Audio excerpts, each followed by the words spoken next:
गणेश विसर्जन के दौरान एक ही गांव के कुंड में डूबने से हुई थी 3 लोगों की मौत के बाद शोक संवेदना व्यक्त करने पहुंचे राष्ट्रीय अध्यक्ष अखिलेश यादव मृतक के परिजनों को दिए आर्थिक सहायता के रूप में 1-1 लाख रुपए का चेक।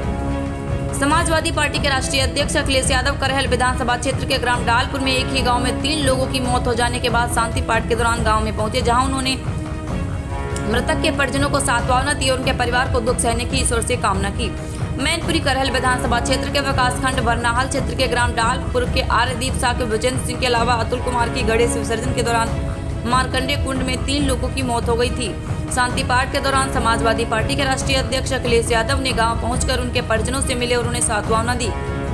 इसके अलावा तीनों मृतकों के परिजनों को आर्थिक सहायता के रूप में 1-1 लाख रुपए का चेक भी दिया। इसके बाद वे मीडिया से रूबरू हुई। उन्होंने मीडिया से वार्ता करते हुए कहा कि उत्तर प्रदेश सरकार धार्मिक आयोजनों की बात तो करती है, लेकिन धार्मिक स्थलों पर सुरक्षा मुहैया नहीं करा पा रही।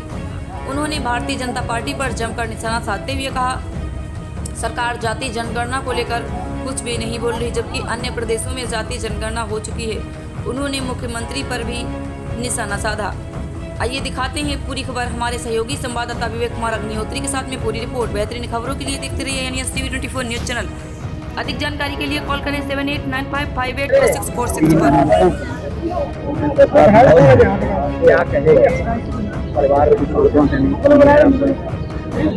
दुख है इस बात का कि धार्मिक आयोजन और धार्मिक आयोजन हो सरकार की जानकारी में हो, उसके बावजूद भी सुरक्षा न देना और इंतजाम न करना, ये सरकार की लापरवाही है।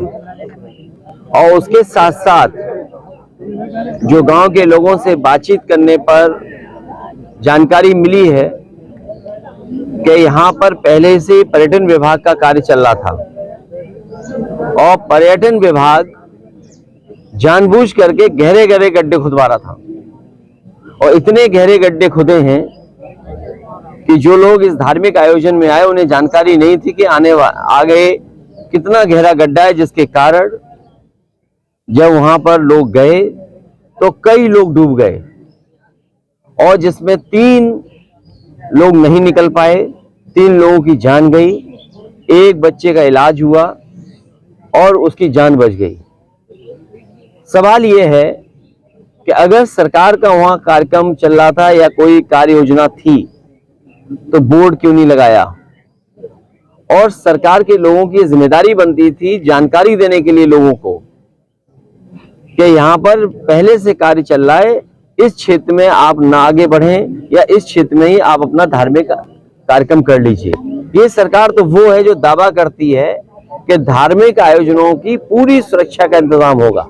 इससे पहले भी मुझे याद है, मैं मेरठ के कांवड़ियों के परिवारों से मिला था, जिन कांवड़ियों के परिवारों के सदस्यों की जान गई, वहां पर भी पूरी लापरवाही थी, क्योंकि सरकार के मंत्री, मुख्यमंत्री खुद, प्रमुख सचिव गृह, डीजीपी या सुरक्षा को लेकर के सब इंतजाम किए गए थे और यहां तक कि मुख्यमंत्री खुद फूल बरसा रहे थे, उसके बाद जान चली गई।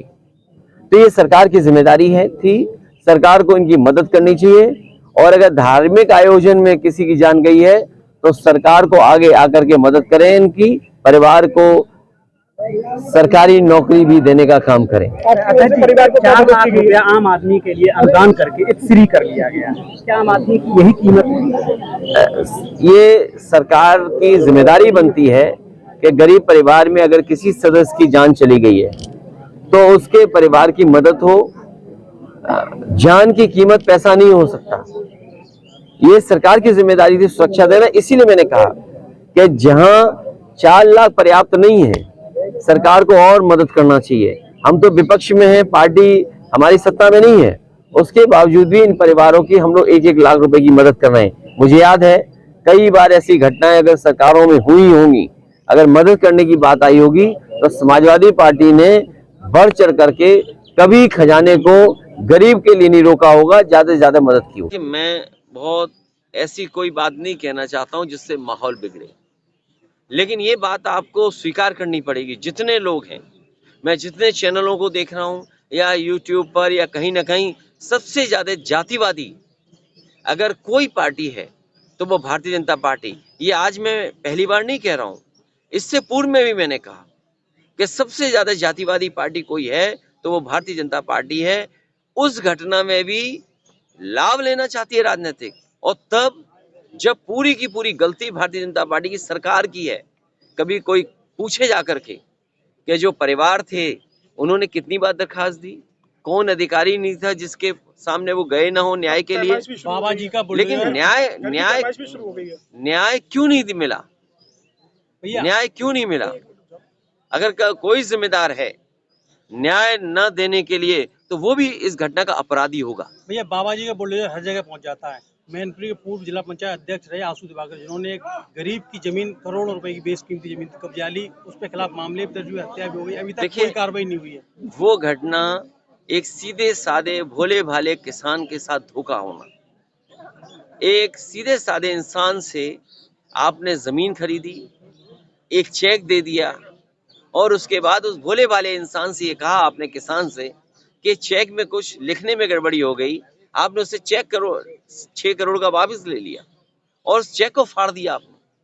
इससे ज्यादा कानून व्यवस्था को लेकर के जो जीरो टॉलरेंस की बात हुई थी, क्या हो सकता है बताओ?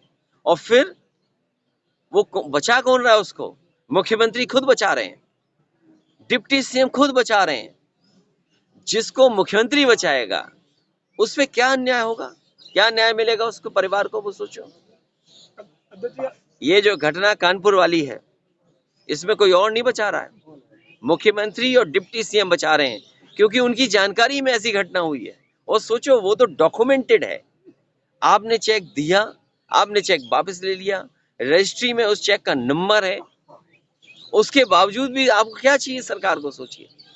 हम और आप लोग बैठे हैं यहाँ, तारीख आ गई होंगी जहाँ समाजवादी पार्टी का संगठन है, समाजवादी पार्टी वहां पर बीजेपी को हराने के लिए काम करेगी।